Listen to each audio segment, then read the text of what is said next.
We have a very interesting conversation coming up.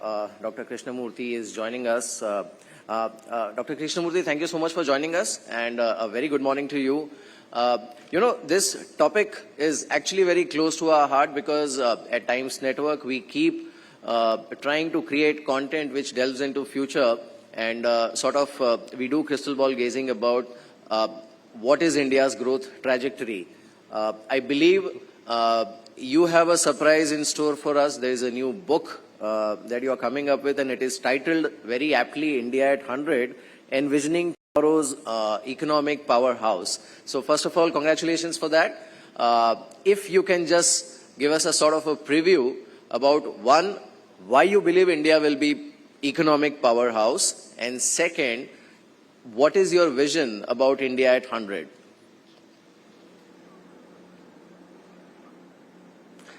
Thank you very much, Mihir. A very good morning to you and to all our viewers. Thanks for providing me the opportunity to talk about this book, India at 100. It should be forthcoming in a couple of months. So the basic idea is that with the kind of growth that India has registered now in the last 10 years, if we can redouble the good policies that we've implemented over the last 10 years and accelerate the reforms, then India can grow at 8% from here on till 2047. And if India grows at 8%, India can be a $55 trillion economy.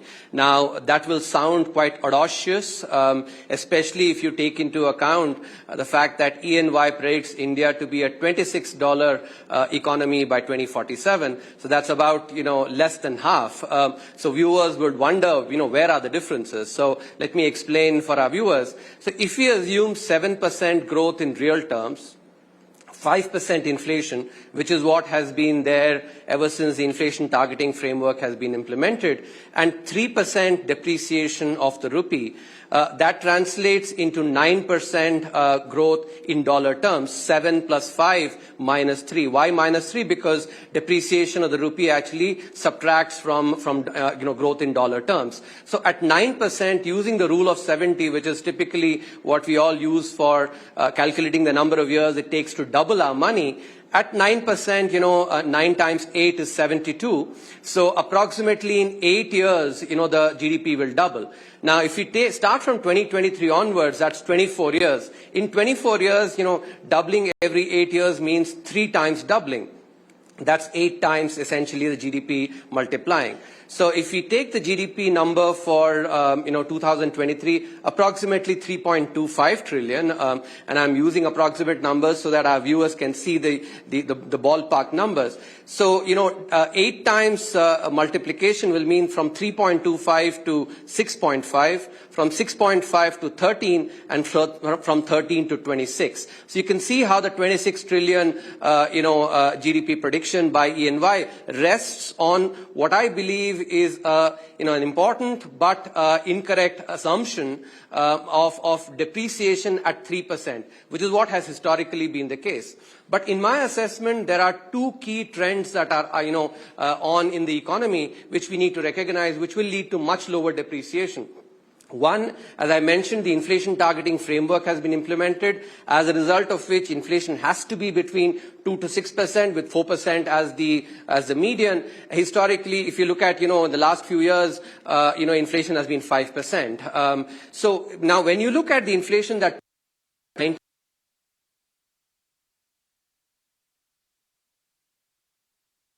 7% plus historically, that's the average. So, going forward, we can actually say, therefore, inflation will be at least 2% lower compared to what has been historically the case. And we know, economists, understand this very well, that when inflation is higher, then the depreciation of the currency is also higher. So, compared to the 3% inflation, it's likely that inflation going forward will be lower. Compared to the 3% depreciation, it will be about 1%. Now let's do the numbers again, actually. If we take 8% growth, which I said is possible, 5% inflation, 8 plus 5 is 13, subtract 1% depreciation, which is what is likely to prevail because of the lower inflation, then that means 12% growth. Now again, using the rule of 70, 12% is actually doubling every 6 years. 12 times 6 is 72. So in a 24-year period, that means 4 doublings. That's 16 times, as much. So as you can see, from 26, add one more doubling, that becomes 52 trillion. So as you can see, with 8% growth and with 5% inflation and 1% depreciation because of the lower inflation, one more aspect which I would want to touch upon, if you look at the Penn World tables, which look at the drivers of growth, the productivity growth, in India from 2014 onwards has been 2.7%. In contrast, productivity growth from 2002 to 2013 was 1.3%. In other words, productivity growth has been more than double, and this is not, any government data. Some critics might actually, argue this is Penn World tables, which means productivity has increased, which will also lead to real appreciation of the currency. So I do believe that 3% depreciation, which has prevailed, will not be the case. It will be 1%, and thereby, we can look at a $55 trillion economy if we can grow at 8%. Right. That's very interesting because actually most of the estimates are in the range of 25 to $30 trillion.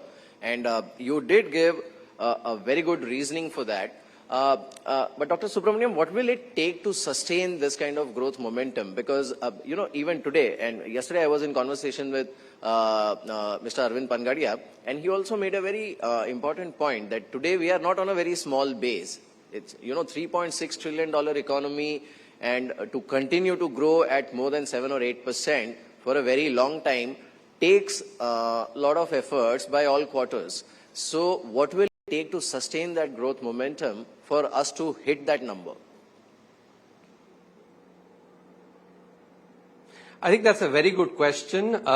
If you look at historically, India has grown from 1990 onwards, average growth has been 7%, slightly more than 7%. So clearly 8% is ambitious, because India has not grown consistently at 8% before, but it is achievable. Now it is achievable, through good policies. If we look at, where this growth will manifest, and here we have to account for the fact that there are 3 primary sources through which the 8% growth can manifest. One is the reforms that that can be done, leading to the formalization of the economy. We know very well that formal sector firms are far more productive than informal sector firms. So formalization in the economy will lead to higher productivity. Second, even if we take our formal sector firms, they themselves are actually not at the cutting edge when compared to some of the global firms. So even our formal sector firms also will grow their productivity as we do more reform. So these are 2 key sources,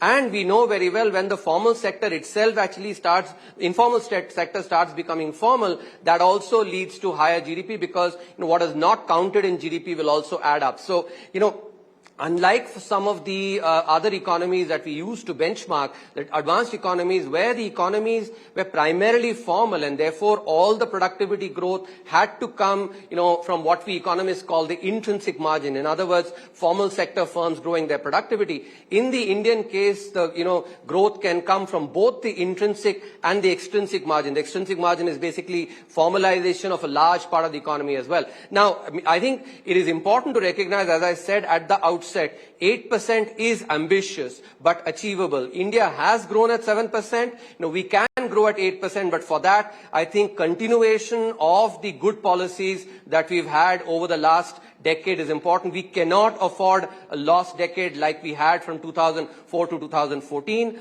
And we also need to double down on reforms. And I think Dr. Panagaria might have mentioned, for instance, the labor reforms. The bill has been passed. I think it would behoove the new government when it comes in to pass subordinate legislation so that labor can, the labor laws are made more amenable for manufacturing growth and overall growth itself. Right. Mr. Krishnamurthy, I also want to understand, when you speak about reforms, one is obviously labor reforms, and definitely I think the next government or the next administration will have to focus on it. We did see a bit of a slowdown in reforms, especially in the agriculture sector. We saw what happened to farm laws. There are reforms which are still expected and required in land acquisition, because that is, I think, going to form the launch pad for the next wave of growth, which we refer to as India's Amrit Kal. So what is your recommendation for that? So in the book, I cover a wide swath of areas where reforms are required. If we look at, the need for manufacturing sector to be encouraged so that job creation happens, that means we basically need, reforms in land, labor, capital, logistics. I think there's been a lot of good work already that's been done through the infrastructure creation, power sector, and scale as well, because economies of scale reduce the cost for firms. So these are actually reforms that are required in the manufacturing sector. But at the same time, we also need reforms, in our banking, and, especially the banking sector needs to provide credit for manufacturing, for overall the firms to, to be able to grow by taking on credit and by investing. We also need, importantly, reforms in the judiciary and in the bureaucracy as well. Apart from that, of course, agriculture, education, healthcare, these are very important. On agriculture, what I would mention is that, the reforms are required so that the small farmer can really be, empowered. If you look at over the last 10 years, the, concept of Labharthi, the Honorable Prime Minister has introduced that, and thereby actually has shown that good economics can be good politics as well, by making those that have hitherto not benefited from reforms as the Labharthi of reforms. In my opinion, in agriculture, it is really critical that the small farmer is made the Labharthi of reforms. And I'll explain this using an anecdote. Many of us, when we were young, I think we would have traveled in, third-class compartments in railway trains. Now, if you take, for instance, let's say, take the Kalka mail, from, let's say, Delhi. But in Delhi itself, the third-class compartment gets filled up. By the time, one would want to board the third-class compartment in Kanpur, maybe Allahabad or Mughal Sarai, nobody can get in, right? And that's the way in which, if you look at, reforms, I think those that are benefiting from status quo are the ones that are, often blocking reforms. And this is where it is important to actually, for the narrative to be created where, there are others, who want to actually get into the third-class compartment so that they can reach their destination as well. And in the case of agriculture, it is a small farmer. So the small farmer needs to be made as the real Labharthi, because current, status quo does not benefit the small farmer at all. Right. I want to touch upon one more very important aspect, which is the digital infrastructure. And, India has been praised for the excellent work and progress that has happened in creating the digital ecosystem, the digital infrastructure.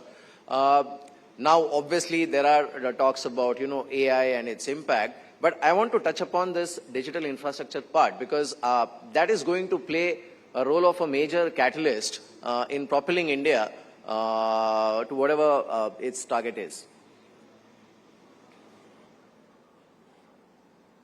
Yes, when from the vantage point that I am able to occupy now in the board of the International Monetary Fund, this is one area where, my heart swells with pride whenever, digital infrastructure is talked about, because the kind of digital infrastructure that India has created today is now, is basically, as they say, owner's pride, neighbor's envy. This is really critical because India has created this digital infrastructure as a public good. Whenever it is created actually by private parties, digital infrastructure or any infrastructure, that often leads to monopolies and thereby monopoly pricing, which can then lead to, large sections of the population not getting access to the, to the infrastructure. In contrast, by creating, the public digital infrastructure, take for instance the Jan Dhan, accounts, 500 million plus accounts, and, in the board, for instance, I mentioned this is 1.5 times the US population.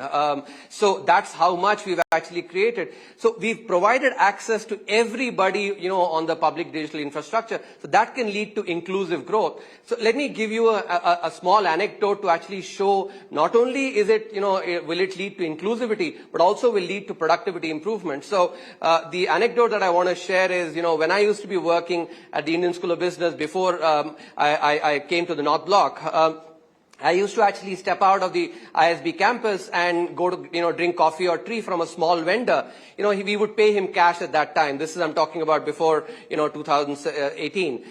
Once I came back after, for a short period when I was again, at ISB, I happened to go and visit that person again. Now, he was actually taking digital payments.